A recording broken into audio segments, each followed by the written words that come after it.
las fuerzas militares están para proteger el territorio.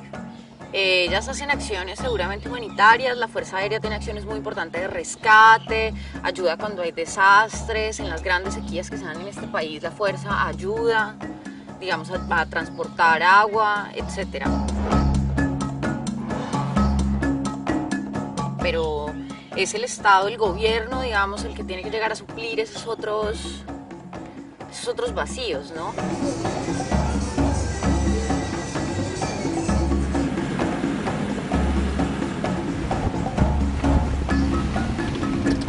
Bueno, Arauca está en la Orinoquía colombiana, tiene 7 municipios. Tiene, yo diría que 3 zonas muy definidas. Una zona que es la zona de Piedemonte, una zona selvática y la otra que es completamente sabana.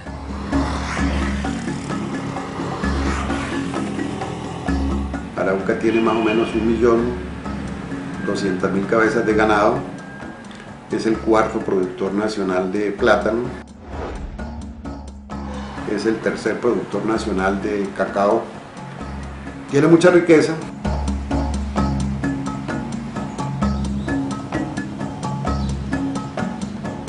Desde el mismo momento de la fundación del poblado, llevó el nombre de Villa de Arauca, pues la vocación de la tierra, que era plana, que era abundante en aguas, hizo que las primeras gentes que llegaron acá eran receros, eran ganaderos. Entonces la ganadería se convirtió en la fuente exclusiva, ¿cierto?, de riquezas. Eso mismo ha determinado su economía, su cultura, su idiosincrasia.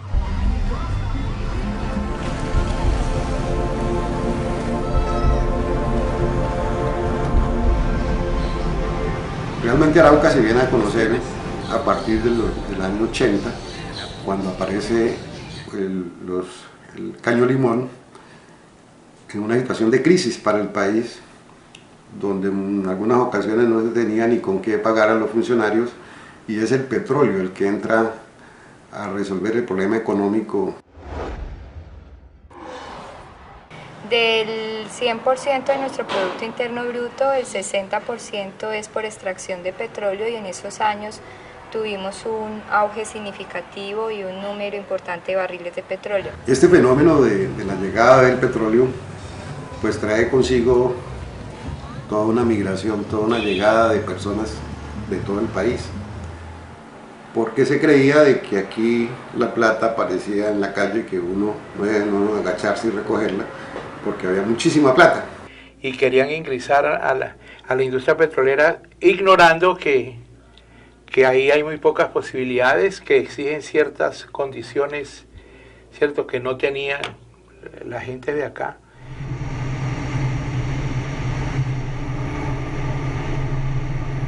El departamento de Arauca no contaba con vías, no contaba con luz o con energía, no contaba con una estructura de servicios públicos que le permitiera atender a la población, no contaba con una buena calidad de educación, no contaba con universidades. Y entonces, ¿qué pasa? Con la industria del petróleo y la inversión de alguna parte de las regalías bien invertidas, pues nos dio la posibilidad de crecer. Las petroleras no actúan sino en el área de influencia, ¿no? Eso ha sido para mí un grave error. O sea, solamente les interesa por dónde va el tubo, por dónde están los pozos petroleros, donde tienen la sísmica, pero no actúan sobre el departamento. Y definitivamente el petróleo en este departamento no ha generado cadenas productivas. No cambia mucho la situación de vida de las personas ni de las comunidades. Muchas veces las petroleras se quedaron con el uniforme, con los balones a la comunidad, con la pintura de la escuela, pero no con proyectos que nos dieran un impacto sustancial en el territorio.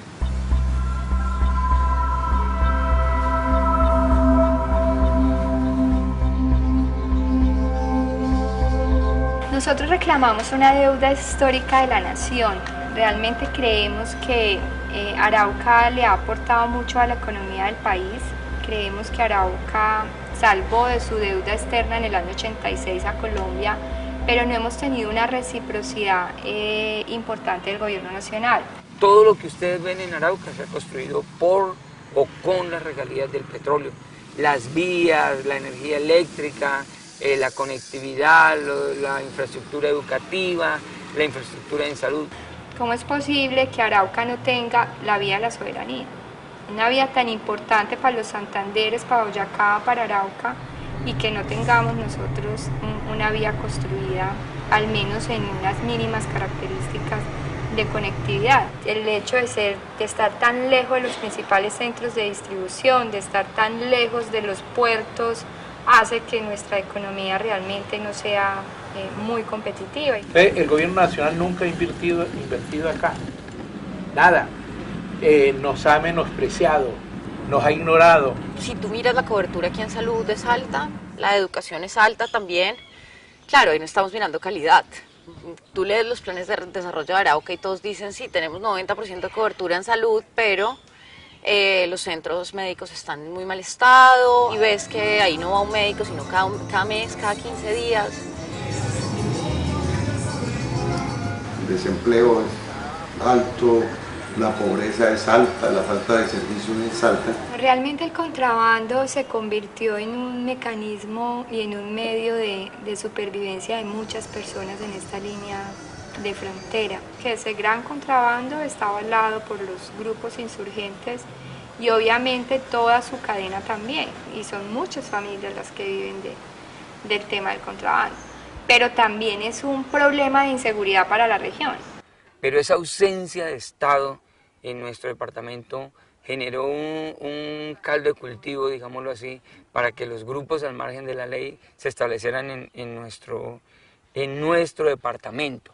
Podría ser mucho más rico, podría tener un nivel de desarrollo mucho mayor si los niveles de seguridad fueran distintos. Las inversiones que hace el Estado resultan débiles ante la gravedad y la dimensión de la problemática. Yo diría que la presencia militar, la presencia de la fuerza pública siempre fue muy escasa en el departamento. Prácticamente se viene a fortalecer las fuerzas militares con la aparición del petróleo. La Fuerza Aérea, viendo las necesidades de proteger el oleoducto, proteger la infraestructura, pues empezó a operar con aeronaves OB-10, con helicópteros, aeronaves destacadas, trabajar directamente con las compañías que producían, que extraían el petróleo allá en el departamento del Arauca. A partir de las regalías se da como un boom de unos recursos muy voluminosos para este departamento y eran unas élites que estaban poco preparadas para manejar eso y fue muy fácil que se diera la corrupción dentro del departamento. No hay cultura política tampoco por parte de los ciudadanos, entonces no hacen mucho control político sobre en qué se están gastando los recursos. Yo pienso que eso sí ha habido mucha corrupción, precisamente amparados en el problema de orden público. Lamentablemente la corrupción administrativa no ha permitido que haya alcanzado los niveles que la gente dice por los montos de inversión que se han desarrollado. No, ha sido un problema nuestro, un problema de falta de formación de las personas que nos han gobernado. En la medida que estos departamentos hubieran tenido una mejor asistencia técnica por parte del DNP, por parte de las instancias pues, o de las instituciones que les vinieran, les ayudaran a hacer los proyectos para que fueran mucho más participativos, obedecieran a realidades puntuales, pues la historia hubiera sido distinta. Los grupos armados ilegales han cooptado las regalías, se han quedado con parte de esos recursos.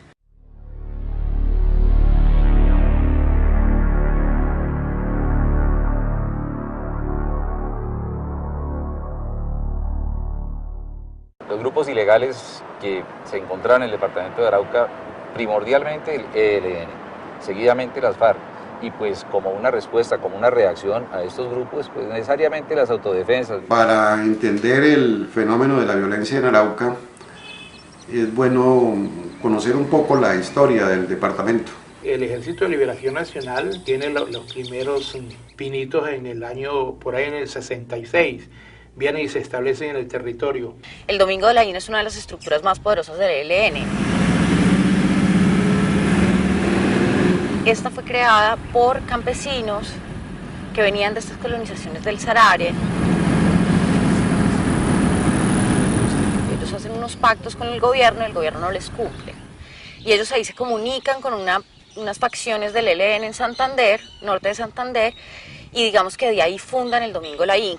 Luego aparece pues la FARC, ¿no? A mediados de los 70, y los últimos actores pues son las autodefensas. Las petroleras han pagado, digamos, si se puede decir, vacunas tanto a la guerrilla como a los paramilitares. Eso creó disputas por el territorio, disputas por el poder, disputas por el manejo económico de las cosas. Entonces, a partir de esta situación de la explotación petrolera, sobre todo en la primera etapa, que fortaleció mucho a los dos grupos presentes en el departamento, el Ejército de Liberación Nacional y ELN y las FARC, nos ha llevado a una situación de conflicto durante muchos años que nos ha limitado nuestro desarrollo por el tema de seguridad. En la mayor parte del tiempo que han hecho presencia actores armados ilegales, el ELN tuvo una superioridad, lo que ha hecho que, digamos, tenga más imbricación como dentro de la sociedad. Llegaron a tener un poder muy grande en fincas, en comunidades, en el gobierno departamental y en el gobierno municipal. Para las comunidades, por lo general, es una cuestión de supervivencia. Si yo tengo una propiedad rural, entonces por ahí pasan todos los actores de la violencia, ¿cierto? Y todos tienen que ser bien recibidos. Cuando te llega gente armada a tu casa y te dice, necesito 20 gallinas y 3 cerdos, pues ¿usted qué hace? Usted le da las 20 gallinas y los 3 cerdos. La gente es muy cauta, intenta ser muy cauta, ¿no? Para no tener consecuencias. Las Autodefensas Unidas de Colombia se crean en el 97. Funcionan como lo que se conoce como una organización sombrilla, que es una organización que recoge muchas organizaciones, pero en Arauca estuvo muy ligado al narcotráfico. El bloque Vencedores de Arauca, que es el bloque que entra a operar en esta zona, es creado por orden de Carlos Castaño, ¿sí? Hacia finales del 2000. Generan más de 1000 homicidios en solo 4 años y más de 240 desapariciones. La estrategia de guerra sucia de los paramilitares, que es evitar al máximo los combates con las guerrillas, porque definitivamente han tenido más adoctrinamiento militar, más entrenamiento, es justamente acabar con la base social de las guerrillas. Se matan periodistas. Acá de esta casa radial, pues tristemente fueron ultimados a balazos 2 periodistas, ¿no? Que tenían mucha fuerza en la palabra acá. Igualmente se matan dirigentes y esto hace de que la parapolítica termine mandando en Arauca.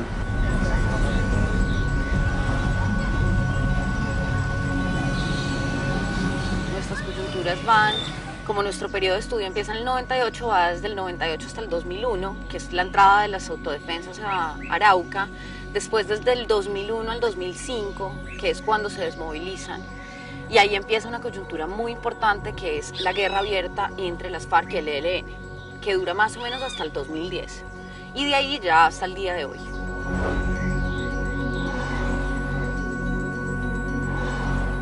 Los peores años en la guerra en este país fueron los años 96, 97 y 98. Eso es indudable. Hubo una arremetida muy fuerte de los grupos insurgentes en el departamento. No teníamos los equipos ni el personal entrenado y capacitado para poder nosotros enfrentar a este enemigo. Y el enemigo era un enemigo victorioso. El Caguán fue un momento en el que ellos realmente no estaban muy comprometidos en la negociación. Estaban más comprometidos en modernizarse, en colonizar nuevas zonas, en expandirse por parte de las FARC y pues por parte del Estado en llevar su plan, digamos, de modernización de las fuerzas militares.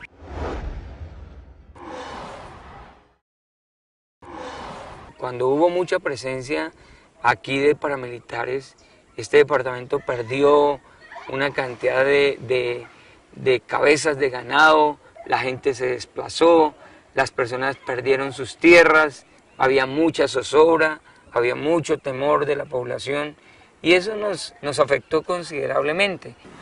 Los paramilitares entran a sangre y fuego, sobre todo la forma en que matan a la gente, y en tan poquito tiempo, porque ellos llegan el 7 de agosto del 2001 y se desmovilizan el 23 de diciembre del 2005, pero en ese pedazo de esos 4 años las muertes fueron muy feas. Es innegable que ellos llegaron a infiltrar, ¿cierto?, algunos esquemas de poder político y se mantuvieron en esa tónica, ¿no?, de sacar provecho.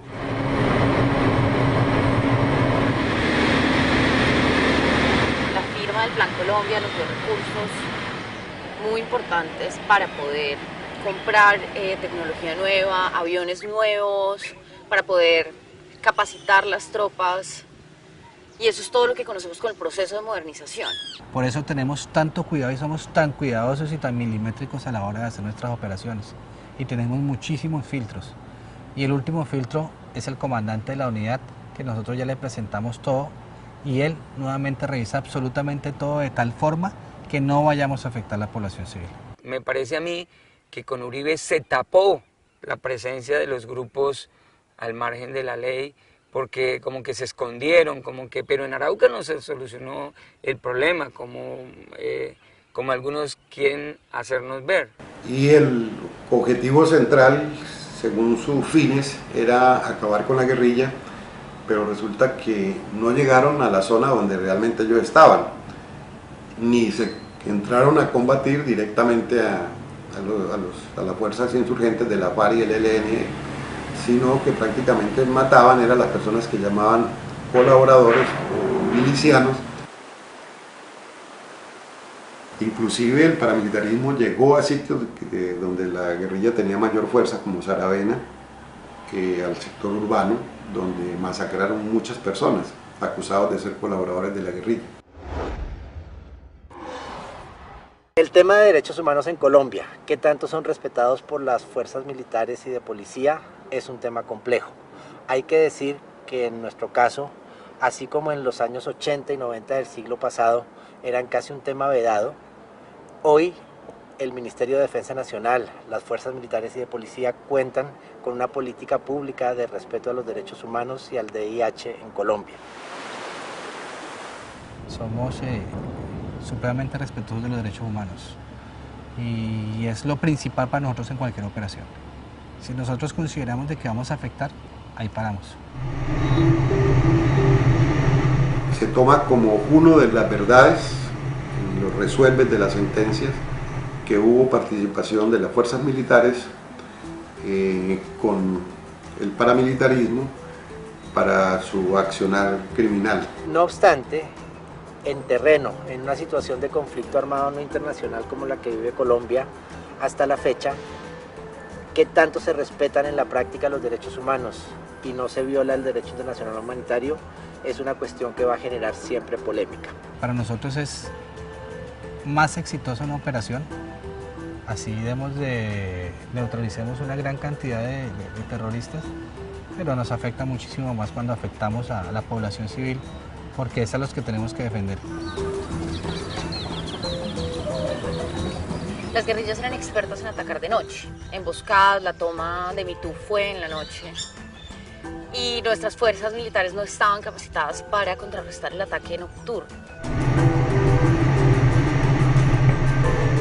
Si bien nosotros operábamos de noche, no era una limitante para nosotros, porque nosotros teníamos dispositivos de autoiluminación con nuestro AC-47 y con nuestro equipo de 10 que lanzaba unas bengalas que le permitía más o menos una luz día de unos 5 minutos, pero era un desgaste muy grande de este tipo de elemento y era un poco más complejo la ubicación tanto de las tropas como del enemigo. Ahorita en el proceso de paz, los guerrilleros varias veces han mencionado cómo les ha dado de duro los bombardeos. La mayoría de los cabecillas abatidos en los últimos 5 años han muerto en bombardeos o han sido capturados a partir de bombardeos. La Fuerza Aérea tuvo una adquisición grande en cuanto a lentes de visión nocturna Y esta unidad, como era la unidad y siempre ha sido la unidad más operativa de la fuerza, recibió un apoyo grandísimo por parte del comandante de la fuerza y de los comandos superiores, y recibimos toda esa capacidad acá. A través de la historia de esta guerra que hemos vivido, solamente hay una dimensión que nunca los grupos al margen de la ley han osado alcanzar y tocar, y es el control del espacio aéreo. Y el control del espacio aéreo ha sido exclusivo de la Fuerza Aérea Colombiana, y manejar esa dimensión significó el cambio en lo que estaba sucediendo en el conflicto en este país. Empezamos a analizar nuestra inteligencia, nos entregan unas propuestas de inteligencia mucho más estructuradas y mucho más efectivas, y ahí es donde nosotros tenemos la capacidad de empezar a aplicar la fuerza con mucha más contundencia a la hora de hacerlo. Si miramos el periodo Uribe 2002-2010, encontramos que hubo una aparente calma por algunas vías porque fueron militarizadas. Disminuyó la extorsión, disminuyeron los secuestros, digamos, disminuyeron los ataques, la gente sintió más confianza, invirtió más en el sector agropecuario. En el departamento de Arauca, la desmovilización de las Autodefensas Unidas de Colombia va a tener, como en otros lugares, un resultado relativamente paradójico. Desaparecen estas organizaciones armadas ilegales como tal, pero va a haber un intento de resurgimiento en la forma de bandas criminales emergentes.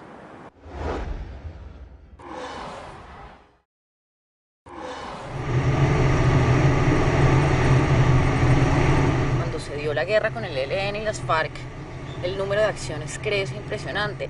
No solo el número de acciones, crece el número de homicidios, también crece la violencia contra la población civil. Eso se explica un poco porque, claro, ellos están más imbricados en la sociedad. Entonces, digamos, tienen más información de quién colabora a uno o a otro grupo.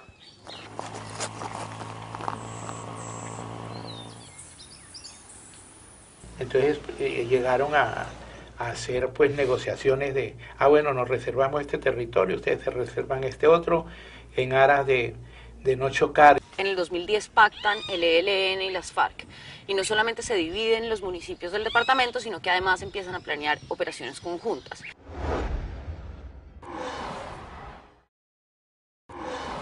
Me parece que en este momento hay un control menor, totalmente menor, de los grupos al margen de la ley, sobre todo sobre la acción institucional, sobre la acción productiva. En el departamento de Arauca, la posibilidad del posconflicto ofrece varios retos. Uno primero tiene que ver con la presencia de todas maneras de la guerrilla del ELN, que no ha iniciado negociaciones. Pero el segundo es la necesidad de que allí realmente se dé la tan mencionada paz territorial, que implica construir Estado, que haya un Estado con presencia efectiva en esos territorios. Pero no se puede desconocer que de todas maneras los grupos al margen de la ley están todavía en nuestro departamento, y que hay zonas donde es difícil ir un líder, porque de todas maneras hay riesgos.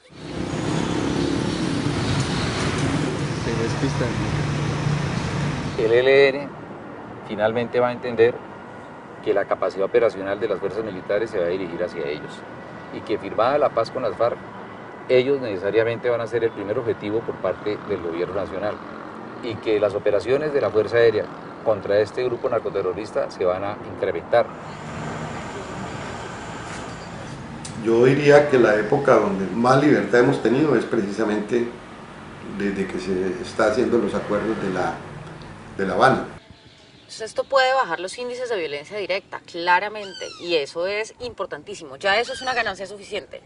En aras de que vivamos en un espacio pacífico donde podamos desarrollar el campo.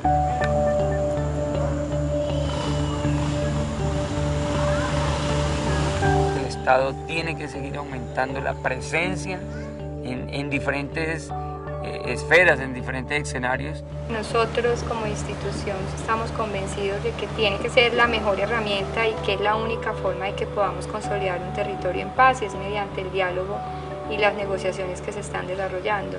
Cuando usted construye una escuela en una zona rural, o cuando usted le da la oportunidad de empleo a la gente pues se está abriendo las posibilidades para todos, ¿no? La paz sería un medio de desarrollo supremamente grande para el departamento. Y construir oportunidades para todos, sin exclusiones, con mayores garantías, es lo que permite precisamente que una sociedad empiece a cambiar. La paz tampoco es ausencia de conflictos, es tener conflictos de calidad y saberlos manejar, ¿no? Que no se nos vuelvan violentos. Y necesitamos que este departamento pase de la potencialidad que tiene a una realidad para generar mayor bienestar y riqueza para la sociedad.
Las fuerzas militares están para proteger el territorio.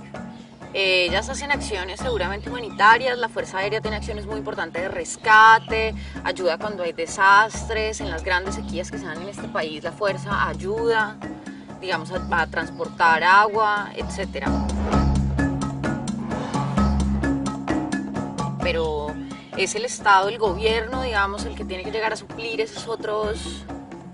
Fundación del poblado, llevó el nombre de Villa de Arauca, pues la vocación de la tierra, que era plana, que era abundante en aguas, hizo que las primeras gentes que llegaron acá eran receros, eran ganaderos. Entonces la ganadería se convirtió en la fuente exclusiva, ¿cierto?, de riquezas. Eso mismo ha determinado su economía, su cultura, su idiosincrasia.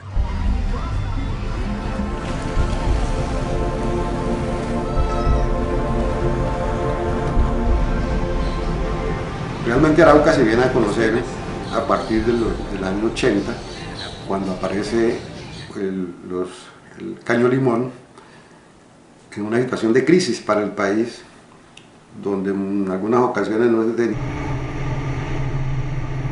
El departamento de Arauca no contaba con vías, no contaba con luz o con energía, no contaba con una estructura de servicios públicos que le permitiera atender a la población, no contaba con una buena calidad de educación, no contaba con universidades. ¿Y entonces qué pasa? Con la industria del petróleo, la inversión de alguna parte de las regalías bien invertidas, pues nos dio la posibilidad de crecer. Las petroleras no actúan sino en el área de influencia, ¿no? Que eso ha sido para mí un grave error. O sea, solamente les interesa por dónde va el tubo, por dónde están los pozos petroleros, donde tienen la sísmica, pero no actúan sobre el departamento. Y definitivamente el petróleo en este departamento no ha generado cadenas productivas. No cambia mucho la situación de vida de las personas ni de las comunidades. Esos otros vacíos, ¿no?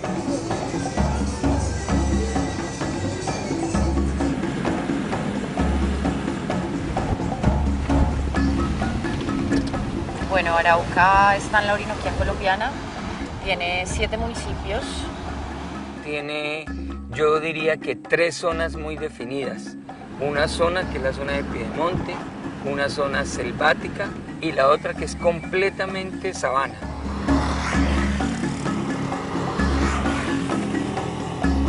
Arauca tiene más o menos 1.200.000 cabezas de ganado. Es el cuarto productor nacional de plátano. Es el tercer productor nacional de cacao. Tiene mucha riqueza.